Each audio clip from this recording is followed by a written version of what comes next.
Bless the Lord, O my soul. O Lord my God, you are very great. You are clothed with honor and majesty, wrapped in light as with a garment.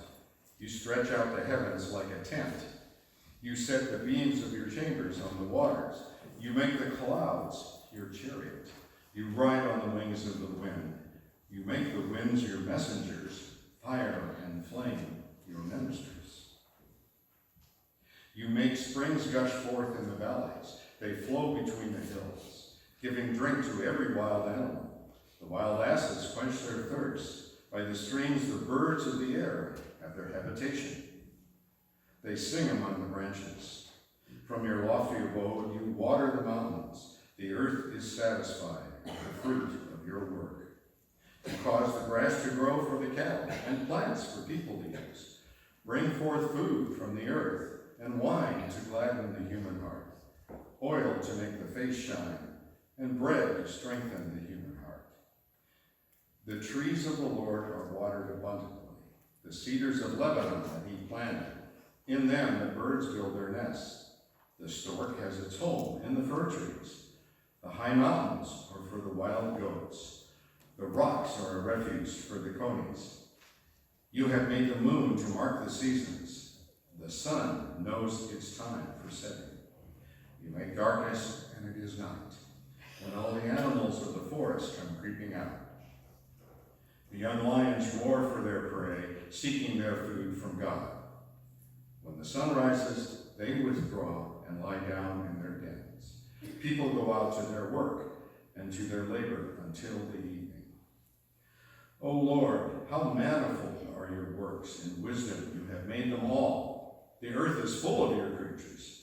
Yonder is the sea, great and wide. Creeping things innumerable are there, living things both small and great. There go the ships, and Leviathan that you formed to sport in it. These all look good to you, to give them their food. These all look to you, to give them their food in due season. When you give to them, they gather it up. When you open your hand, they are filled with good things. When you hide your face, they are dismayed. When you take away their breath, they die and return to their dust. When you send forth your spirit, they are created, and you renew the face of the ground. I will sing to the Lord as long as I live. I will sing praise to my God while I have being. May my meditations be pleasing to him, for I rejoice in the Lord. Thank you, Peter. This morning, what I offer you is a sermon or maybe a piece of poetry or prose, and I will present it as such. I invite you to pray with me. O Lord, Creator, Sustainer, Giver of all good things, the one who gives breath, takes breath away, and then refreshes us with your Spirit. May the words of my mouth and the meditations of our hearts be acceptable in your sight, O Lord, our strength and our Redeemer. Amen. Yesterday I did a very Robert Frost thing. I guess it was really on Friday.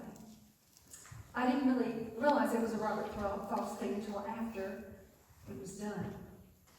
I just completed an early morning errand, and I was heading home for my Ace Hardware percolator that I sit on the stove every morning for 10 minutes and get 2 of the richest cups of ground coffee you can ever imagine. Was heading home for that coffee when, on a whim, I wheeled my car into a road not taken. At least it was one that had never been taken by me before. It wasn't want for wear, as Frost said of his path in his poem, but certainly for me, it was an unfamiliar place. I got out of the car. It was still foggy. It wasn't so hard to find a place to park because the morning was early and there were few people out. I could hear the birds calling overhead. I could hear the river slapping against the rocks. It was exhilarating. I could hear my heartbeat, literally, because I was listening for it. All around me was history. I saw the vestiges of what functioned in days of old. It was an old stone vestige of the past. And I smelled iron and sweaty men from a long day's work.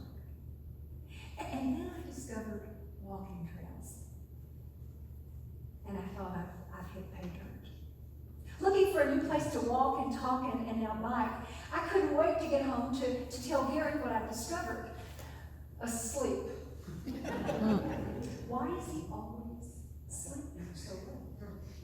And then I remembered that back in the days when his knees worked better, he liked to do all kinds of sport.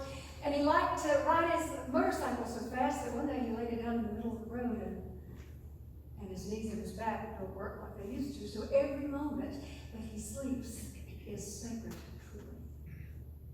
Around supper time, I told him all about what I had experienced, and he said, let's lace up our shoes and go. And so we laced up the shoes and we got in the car and we headed down to this new discovery point. There were fewer cars on this road than the places that we usually trek. Some of you have seen us out trekking. We wanted a more secluded place this time. There were novel sights to see. There were wonderful new aromas. There were magical trees that were hanging over the path, almost hugging us. And I was looking for Alice in the rabbit hole.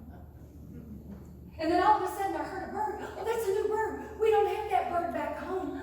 Oh, wait, that's a squirrel. I knew that. Given the cloud cover, the humidity was hotter than normal. I'll admit I complained a bit. I thought I left that behind in the south, got along with 2 showers a day. So I complained, and Gary just smiled and kept walking. As we strolled about, I thought about Anne Lamott's book that I've recommended to you. It's one of the resources. Her 3 essential prayers of help, thanks, wow. And as Gary and I walked, I thought about the sermon and I wrote part of it in my head.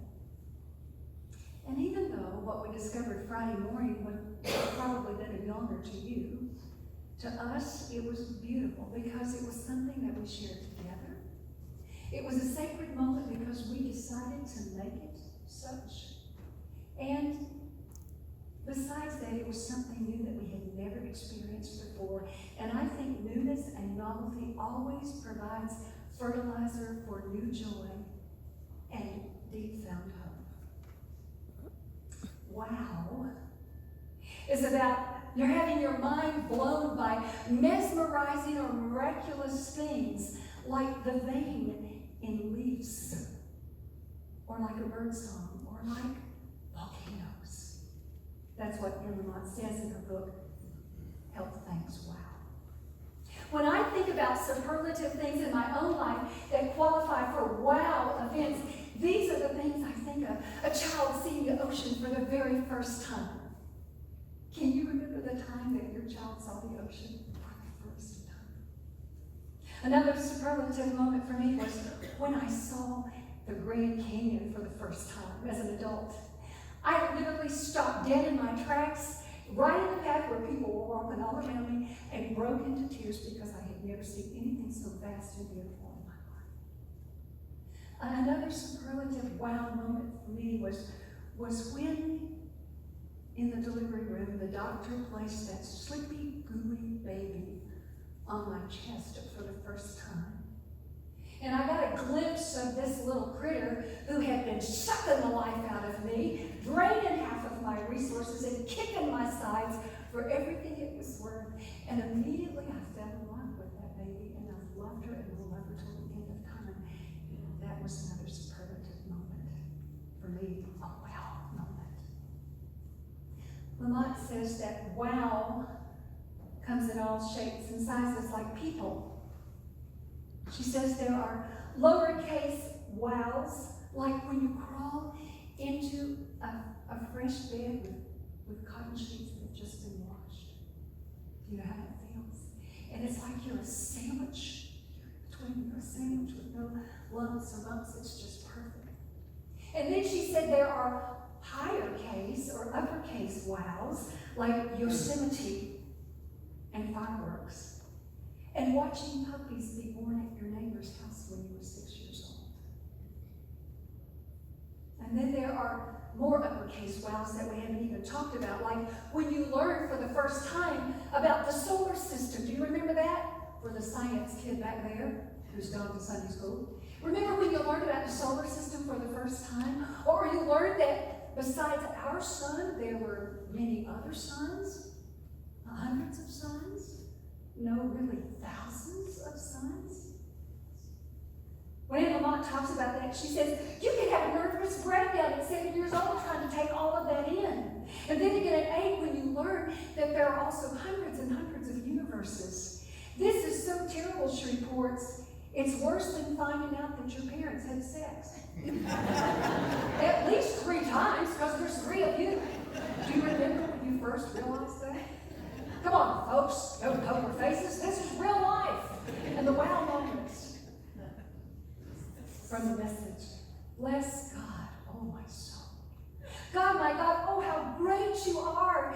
Beautifully, gloriously robed, dressed up in sunshine. And all the heavens stretched out, those are your tents. You build your palace on the waters. You make a chariot out of the clouds, and you take off with the wings of the wind. Do you hear the poetry in the Psalms? The song, the prayer in the Psalms. Listen to how the psalmist expands the breadth of his imagination to see God bedecked in sunshine, riding the winds like a chariot with the diesel fuel of fire and wind. Poetry is the official language of wow. Lamont says that spring is also buds opening and releasing and cutting winds and bright green grass and blue skies and nests full of baby birds. And autumn isn't so shabby either, she says. The colors are broccoli and flame and foxfur, and the tang of fall is apples and wood smoke, and the air is moist, and you sleep under 2 comforters instead of 1, and you get to wear your favorite sweaters. The psalmist continues with his hymn to creation and to the Creator who made it all. You launched the springs and the rivers, oh God. You sent them flowing among the hills. All the wild animals drink their fill. Along the riverbanks, the birds build their nest. You water the earth with your heavenly cisterns. You make grass grow for the livestock.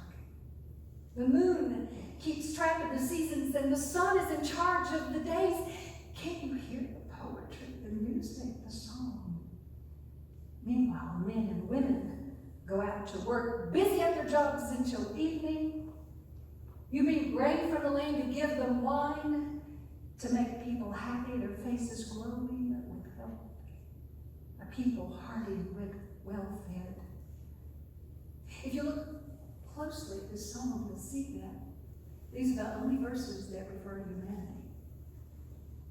Only these few verses. This psalm is about the role of humanity to look for all the wow things in life, to notice the beauty of creation, to notice the God who made it all and give thanks and make our own liturgies and prayers to this wondrous Creator of all these things. This is no zone for the selfie or the selfie stick, this psalm. This is all about God and creation. We make our psalms, our liturgy, our prayer, our praise to this Creator. Last week I went for a haircut, and to touch up my natural color. Brent Hall, thanks to Shanda, who introduced me to my lovely hairdresser.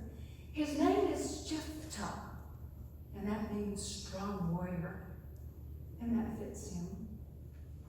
Every time I sit in his chair, we talk about everything. Anything is on the table for conversations. But you can be sure that when I sit in his chair, we don't care who's around. We're going to talk about Jesus, we're going to talk about music, and we're going to talk about our love for the church, God's instrument on this earth.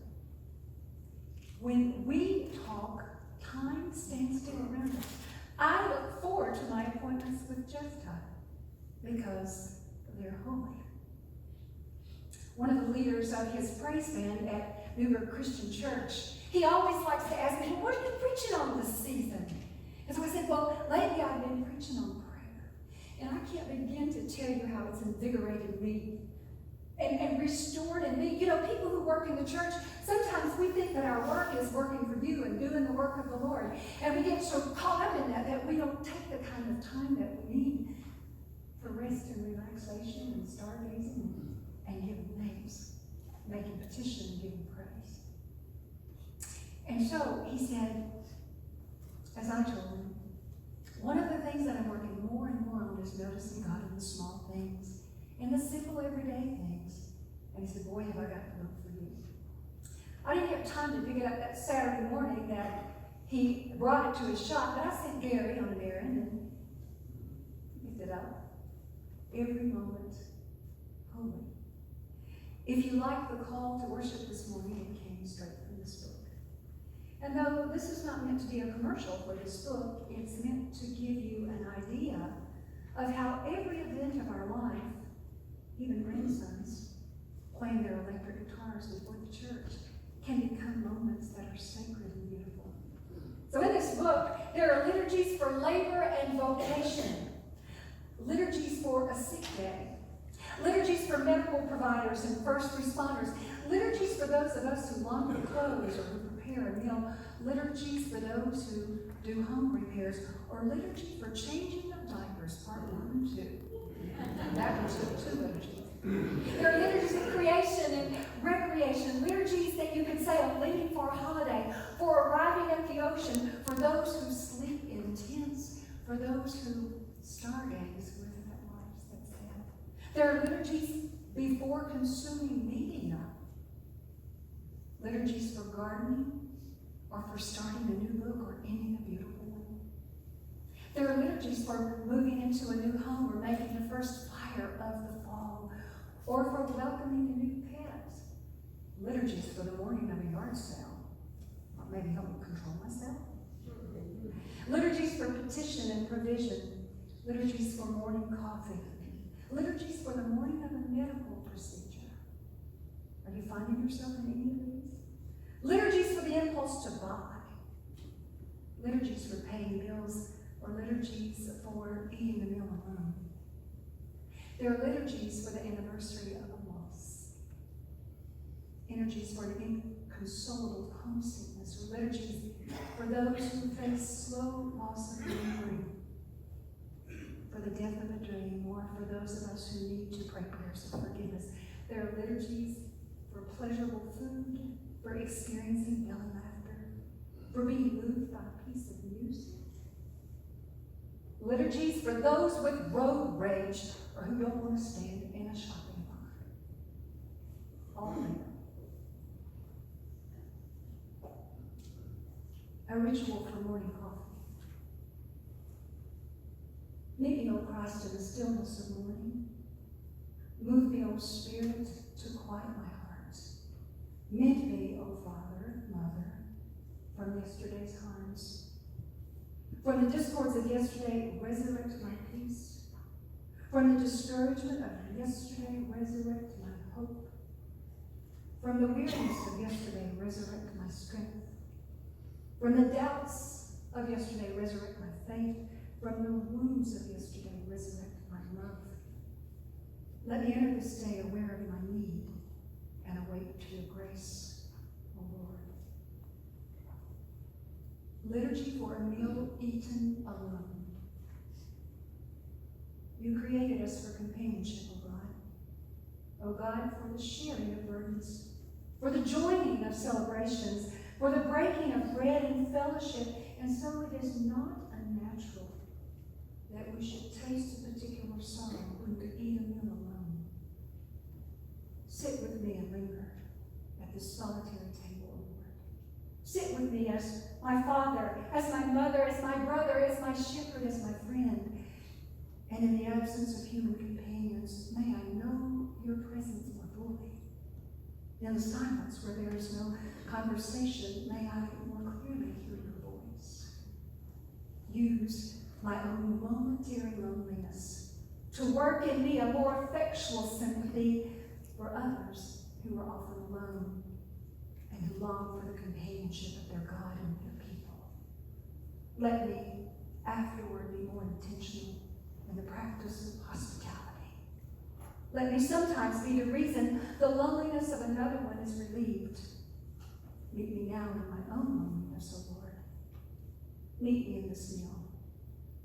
I receive it as your provision for my life in this hour. Consider this. There are no unsacred moments. There are only sacred moments, and moments that we have forgotten are sacred. If this is true, then it is our duty, it is our bounden duty to reclaim the sacredness of every day of our own life and of life itself. You have a number of questions in the bulletin. I invite you to look at those. I want to challenge you to think about this one in particular, the bread prayer. What do you do every day? Where do you go? Who do you see? To what do you give your time? Let all of those things be moments where you offer prayer and praise and put yourself in a posture of wow and thanksgiving. All occasions are fodder for prayer and developing a deeper relationship with God. May we see it as such